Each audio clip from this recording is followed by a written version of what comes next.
Hello, sweet parents. Welcome to the When Our Adult Children Walk Away podcast. My name is Dr. Janet Steinkamp, and during each episode of When Our Adult Children Walk Away, I will provide my professional and personal insights, information, and opportunities for your self-reflection and growth, tips and tricks to make every day count, and encouragement to keep moving forward. I'm here to help you dig deep and get down to the root causes so that you can find your way out of the darkness to a positive and lasting relationship. Grab your notebook and a pen, settle into your favorite chair, and let's get to it. In this episode, we are looking at what our adult children are considering as they make the decision to pull away or cut ties. We are basing this on the continuum of estrangement. You can go check out my podcast episode specific to the continuum. And we're also looking at estrangement that does not include abuse, addiction, or significant or severe mental health. The reason we exclude those three elements of estrangement is because they have some very significant and complex elements that warrant the involvement of a licensed mental health professional. Again, on the website, there are many resources provided to seek mental health support. They are well vetted and well respected resources. The website is whenouradultchildrenwalkaway.com, and I would encourage you to step over there and spend some time digging through the site. I came to these 8 considerations through a deep dive into the current research and publications available on this subject. So what are the 8 considerations? First, we have self-preservation. 2, understanding your motives. 3, communication. 4, seek support. 5, recognize the complexities of your particular situation. Healing and self-reflection. Respect personal choices. And the last is reconciliation and forgiveness. We're going to look at each one of those 8 a little more closely, starting with self-preservation. So the concept here of self-preservation is really saying to our adult child, you need to preserve yourself, protect yourself in your relationship from your parent. Or it could be a different significant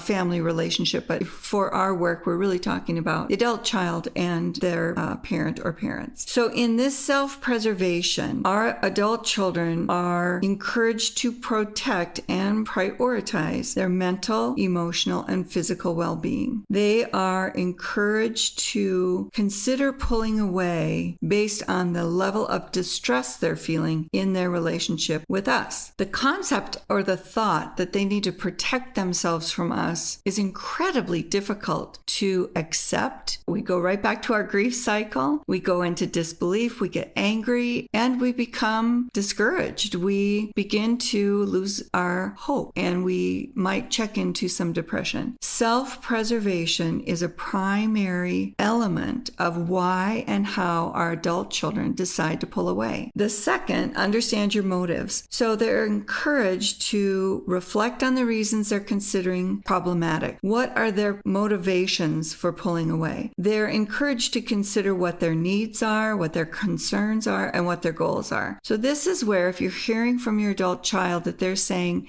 I need space to be able to make my own decisions, this might be part of this consideration. This may be a result of considering their motivations, what their concerns are, what their goals are. They may be seeking that distance to get perspective or to heal, and they're also making a decision or influenced, or their decision around the permanence of this estrangement is made in reflection to this consideration. So they're thinking, boy, am I going to be able to establish my goals, set some boundaries, and consider reconnecting? Will I be strong enough to be able to do those things? That is part of this consideration. Communication. Our adult children are considering what they want in communication from us, what they think the barriers are to healthy, constructive communication between us and them. They are looking at whether they need to completely cut ties to find their own equilibrium in their communication style, and to be able to clearly communicate what their expectations of us are and what boundaries they need. They are considering whether we will listen. What is our communication style? What tools do we use? 1, to engage in communication, and 2, to block communication. They are looking at what the best means of connection are. So can they stay connected connected by email? Will phone calls work? Is face-to-face an option? They're considering where they need to build the roadblocks to eliminate or reduce problematic communication. So we may find that our children cut us off in all elements of or access points in communication, except leaving us connected on Facebook or leaving a shared calendar in place. So you're not completely cut off. You still have that avenue for connection if you really need it. If there's an emergency, they keep that thread of connection. In all other ways, they may cut communication. They may block your phone number. They may block texts. They may block your email address. There are many ways to block communication. That is one of the ways we know where our relationship falls on that continuum of estrangement. They may return any mail that you send. They may reach out on occasion, maybe holidays, they may reach out. That might be the boundary that they set. But they are assessing the communication in the relationship and how healthy it is and how distressful it may be, and determining where they cut ties. They're considering where to seek support. And this depends really on the emotional difficulty that they're experiencing. They often seek a therapist. They may be communicating with another family member. They may be trying to communicate with you through a family member.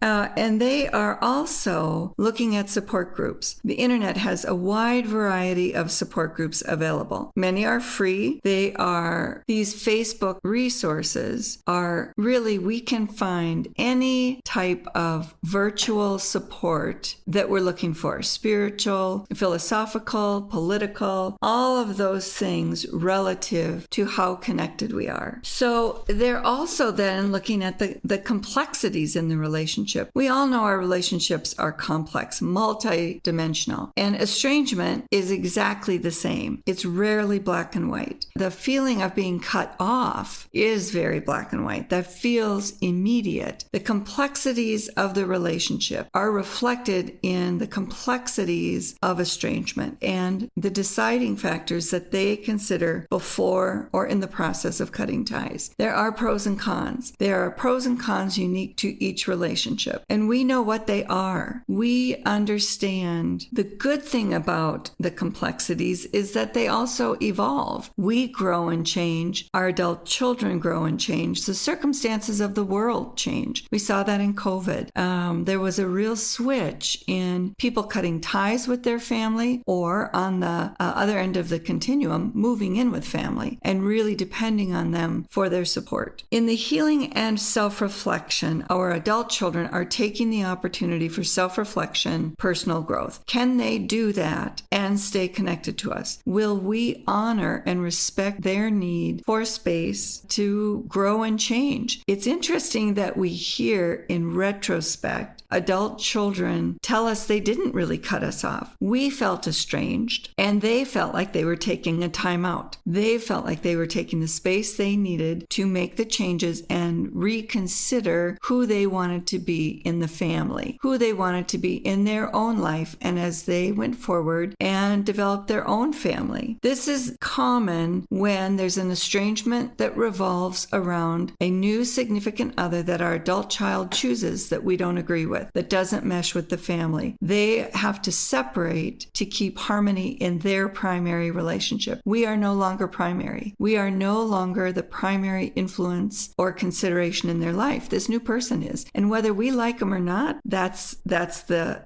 situation or the reality for our adult child. So we are then left on the sidelines until they can get some harmony and establish that relationship. If we're lucky, they'll circle back and give us an opportunity to reconsider whether we want to accept that adult child, whether we want to accept our adult child's new significant other into our family. And there are some significant challenges in that, right? There may be a difference in gender identity, in relationship status. Maybe they're not following the values that we raised them with. Maybe not the spiritual values that we raised them with, the beliefs, the customs. They may choose to live with someone and not marry, when we don't accept relationships unless there is a marriage. There are all kinds of differences in how our adult children are deciding to identify and establish a primary relationship. If they circle back to us and give us that opportunity, it's my belief that we need to be ready for that. We need to have worked through our differences, worked through our grief, and come to accept our adult child for who they are, for who they have chosen to be, and to transform ourselves to a position where we can radically forgive and accept our adult child. If we don't do that work when they circle back, we run the risk of a secondary estrangement,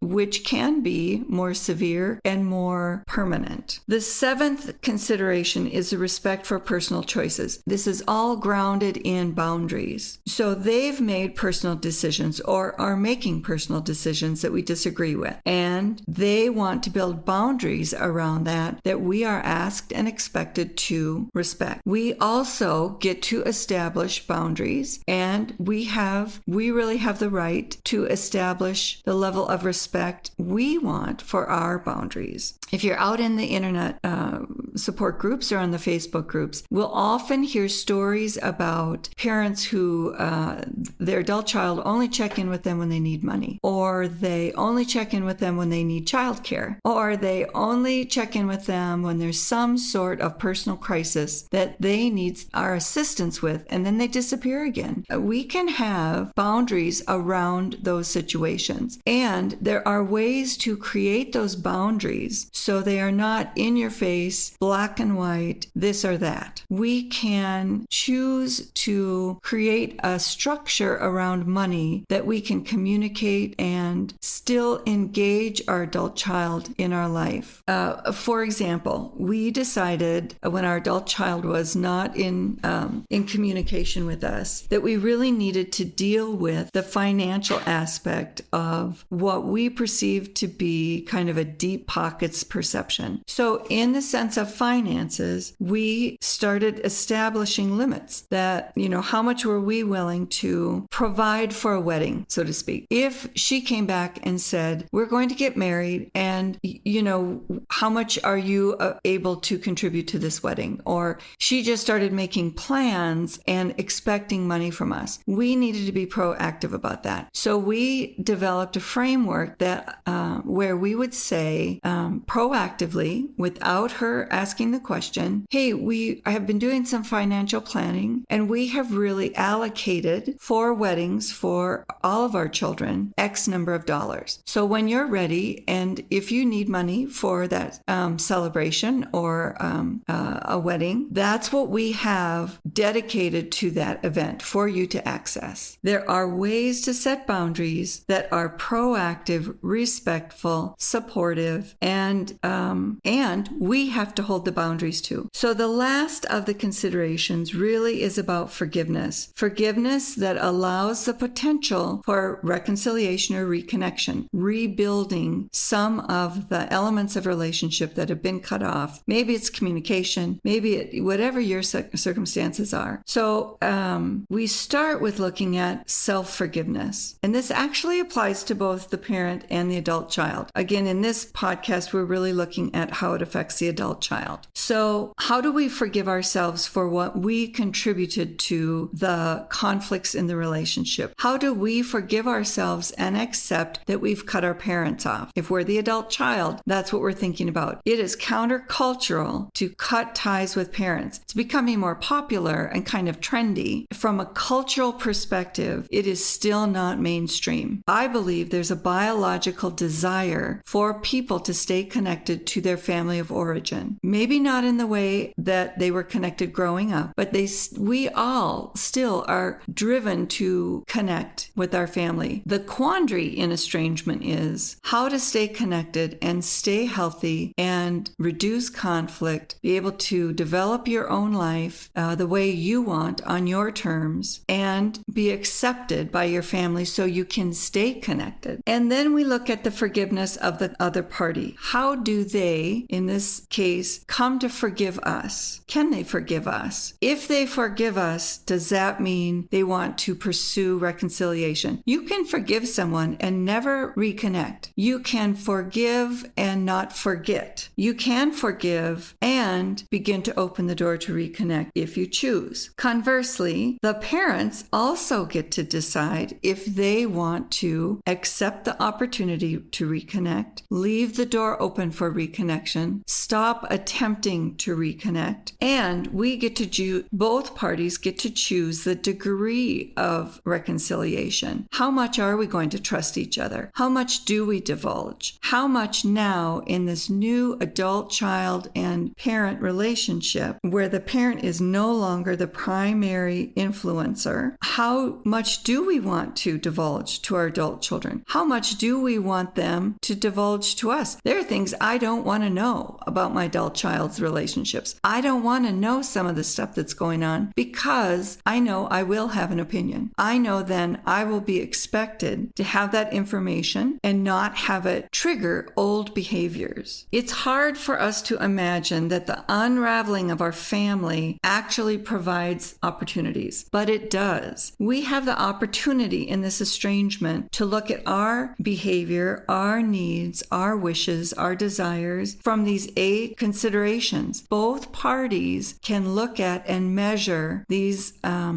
components of the decision-making around estrangement. We get to decide in this new pain and the thought that our adult child can see us as a threat. We get to look at self-preservation. How do we preserve ourselves from future pain and ongoing disrespectful behavior and maybe threatening behavior? We have to understand our motivation to stay connected. Are we motivated enough to make the changes that they're asking us to make? Are we motivated enough to look at our communication and decide we want to change how we communicate with them? Use different tools. We get to choose whether we seek support for our own experience and journey through the estrangement cycle, through the estrangement grief. We get to decide what the complexities are from our perspective. It's very important that we understand it from their perspective and listen to what they were telling us and listen to what they want to tell us. We get to look at ourselves, use that self-reflection, and consider the personal growth. What do we want to change? We need to decide what our personal choices are going forward and what boundaries we want in place. And we can ask for respect as well. It doesn't feel like it in those walking on eggshell moments. Really, that eggshell time is when we need to be listening to them and watching for areas that we are not respecting. And then the reconciliation and forgiveness. Are we going to be able to forgive them for this? Even though we may have the impression that the general consensus out in public and in the mental health circles is that parents are bad, adult children should leave. We have traumatized as a generation our adult children. And actually, that isn't what I found. That voice does exist. That belief does exist. It is highly tempered with more conservative and I would say mature advice and encouragement. I actually was very reassured as I dug through the research and listened to what our adult children are hearing from their perspective. I really heard adult children saying, I want to get stronger, I want to figure out my stuff, and I want to find a way to potentially reconnect. The general consensus was that adult children wanted to connect. They wanted us to change our behavior and take responsibility for our communication and to be able to come back together and reestablish a new relationship. That's good news, people. I encourage you to consider these 8 recommendations and give this all some thought. I'm so happy you made it to the end of this episode today. If you're feeling a bit more hopeful and like what you've heard here, please share this podcast with someone who you know is also struggling as a parent in their relationship with their adult child or other family member, and who could use some hope, help, and healing. If you have a second, I'd love it if you'd leave me a thumbs up, click on the word follow, and head on over to the When Our Adult Children Walk Away website. So until next time, my friends, be brave, be kind to yourselves, and stay hopeful.